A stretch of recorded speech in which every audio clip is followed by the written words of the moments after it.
If you've ever been made to feel guilty for needing a break, this episode will light a fire under your boundaries. Let's talk about real self-care with Sass. Welcome to the Fusion Flow podcast, your sanctuary for real talk, radical healing, and unapologetic self-care. I'm your host, Erica Carterfolk, transformational coach, breathwork facilitator, and your personal guide on the journey from burnout to brilliance. If you're ready to ditch the guilt, reclaim your power, and put yourself at the top of your own to-do list, you're in the right place. Around here, we believe that self-care isn't selfish, it's essential. So grab your favorite drink, get cozy, and let's dive in. Hey there, beautiful humans. I'm Erica, and I created this podcast because I know firsthand how easy it is to put yourself last, to feel stretched thin, or to wonder if you're even allowed to pause and breathe.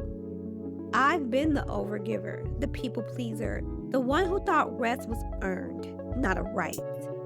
But let me tell you, that story is old news. Here, we're rewriting the script.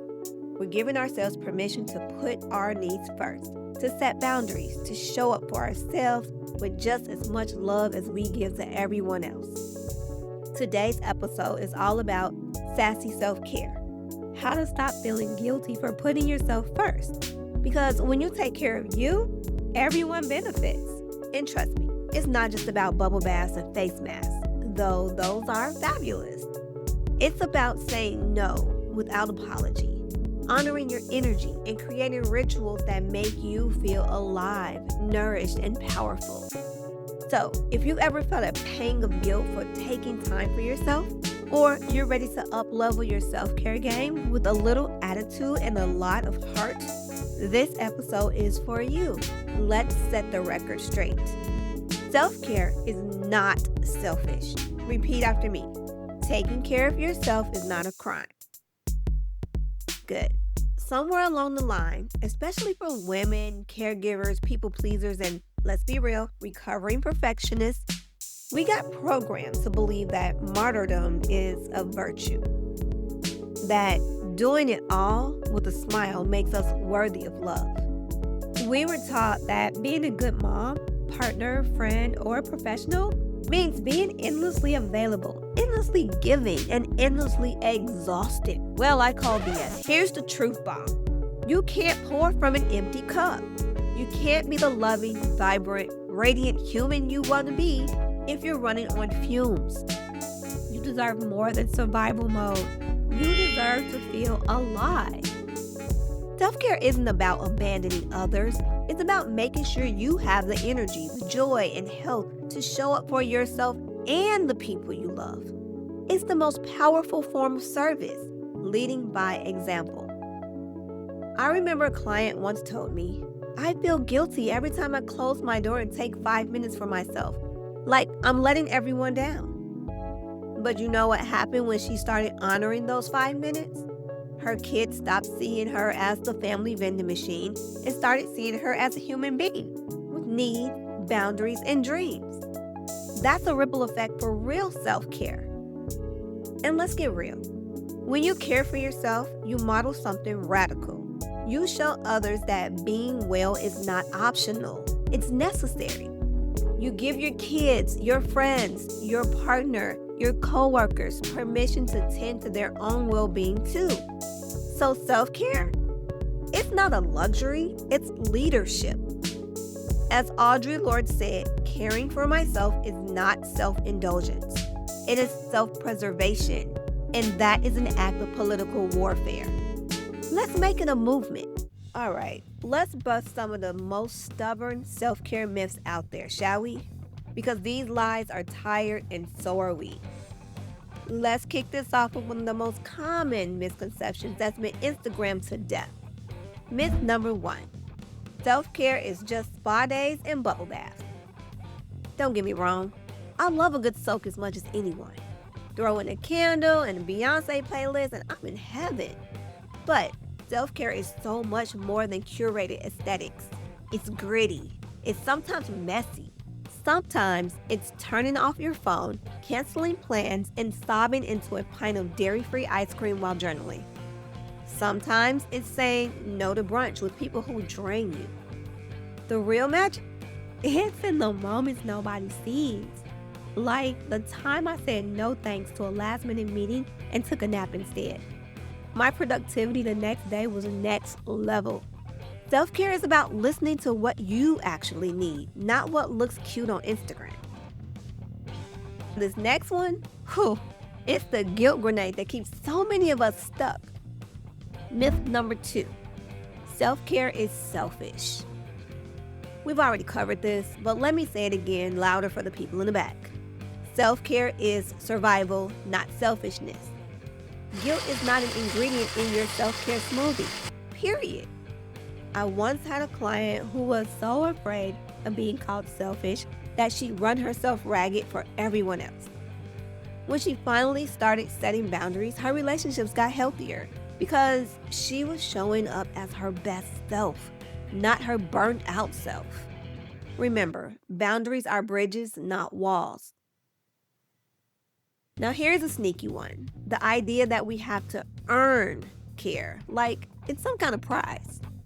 Myth number 3, you have to earn self-care. Nope, you don't have to prove your worthiness through productivity. You don't need to deserve rest. You just need to honor that you're human. The hustle code lied to us, babe. You don't need to be burned out to take a break. As my grandma used to say, you can't run a car on empty, and you sure as heck can't run a life that way either. All right, this next myth is just straight up lazy thinking, and it blocks so much joy. Myth number 4, self-care is a one-size-fits-all routine. Honey, please. What lights me up might bore you to tears. One person's self-care is hiking in the woods. Another's is binge watching Bridgerton in a silk robe. Your self-care should reflect you. Make it yours. Make it sacred. I have a friend whose self-care is organizing her spice rack alphabetically. Meanwhile, mine is dancing in my living room with zero rhythm. There's no gold star for doing it right. The only rule is that it feels good to you.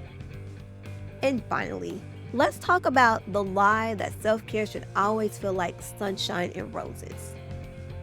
Myth number 5, self-care is always easy or feels good. Sometimes self-care is holding yourself accountable, having the hard conversation, or finally making that doctor's appointment you've been avoiding. It's not always pretty, but it's always worth it. Think of it as tough love with a velvet glove. Okay, are you ready for my favorite sassy, soul-fueling self-care rituals? Let's go! And these aren't just cute, they're potent. They rewire your nervous system, shift your vibe, and remind you who the heck you are. The no practice. Once a week, say no to something you don't want to do without apologizing or explaining. That's right, just a simple no thank you. No guilt, no long-winded backstory. It's called energetic sovereignty. Try it. It's deliciously liberating. I remember the first time I did this with a family member who always expected me to drop everything. I thought the world might end. Spoiler alert, it didn't. In fact, I felt 10 pounds lighter. Dance breaks. I have a playlist called Main Character Energy, and I'm not afraid to use it. When I feel my energy dipping, I crank up the music and dance like nobody's watching, because honestly, nobody is. And if they are, they're probably jealous of my rhythm. Even if you've got 2 left feet, just moving your body shakes up that stagnant energy and brings you back to life. Bonus points for hairbrush microphones and guitar solos. The solo date. Take yourself out. You heard me. Whether it's coffee, a movie, a bookstore run, or a beach walk, treat yourself to the way you wish your ex did. No guilt, no agenda, just pleasure and present. Romance your damn self. I once took myself on a picnic in the park with a trashy novel and my favorite snacks. It felt awkward at first, but by the end, I felt like my own best company. Try it. You might just fall a little in love with yourself. Boundary affirmations. Every morning, I remind myself, My needs matter. My boundaries are sacred. I am allowed to put myself first. Bonus points if you say it in the mirror with a wink or smirk. Try it. My needs matter. My boundaries are sacred. I am allowed to put myself first. Affirmations aren't just woo. They literally rewire your brain. As Louis Hay said, you have been criticizing yourself for years and it hasn't worked. Try approving yourself and see what happens. Sacred space ritual. Create a little sanctuary at home. Candles, blankets, journal, maybe some crystals or chocolate. Even 5 minutes here can reset your nervous system. This is your sacred pause, your exhale. I have a corner in my bedroom with a cozy chair and a Himalayan salt lamp. When I sit there, it's like my soul takes a deep breath. Make your space a no-drama zone. Just you, your breath, and your peace, the unapologetic reset. Nap, lounge, stare at the ceiling. Do absolutely nothing without shame. Your worth is not tied to your productivity. Rest is an act of rebellion in a world obsessed with hustle. I used to feel guilty about napping until I realized my best ideas come when I'm rested, not when I'm running on empty. Rest isn't lazy, it's revolutionary. Before we wrap up, I want to leave you with a little soul homework. What's one thing you wish you could say no to this week? And what would happen if you actually did? Write it down, feel it in your body, then try it. Just once. You might surprise yourself. And remember, the sassier and more unapologetic you are about self-care, the more contagious it becomes. When you prioritize yourself without shame, you start a ripple effect. You're not just nurturing yourself, you're modeling liberation. As Glennon Doyle says, the only person you need to be good for is you. So here's the vibe. You're not here to be depleted. You're here to be deeply nourished, wildly alive, and unapologetically you. Self-care isn't optional, it's your revolution. Thank you so much for joining me today for this sassy self-care episode of the Fusion Flow podcast. Remember, self-care isn't selfish. It's your birthright, your responsibility, and your secret superpower. Every time you choose yourself, you're rewriting the script for what's possible. Not just for you, but for everyone around you. If today's episode inspired you, please subscribe, leave a review, and share it with a friend who needs a little extra permission to put themselves first. And if you're craving deeper connection and support, join me for a group breathwork session or connect with our community at mind-fusion.com. I love seeing your self-care rituals, so tag me at Mind Fusion Coach and let's keep this self-love revolution going. Until next time, keep it sassy, keep it soulful, and remember, you don't have to earn your worth. You already are it. You've been listening to the Fusion Flow podcast with Erica Carter Folk. For more resources, upcoming events, or to join our next breathwork session, visit mindfusion.com. Don't forget to subscribe and leave a review wherever you listen to podcasts. Until next time, breathe deeply, love fiercely, and keep shining.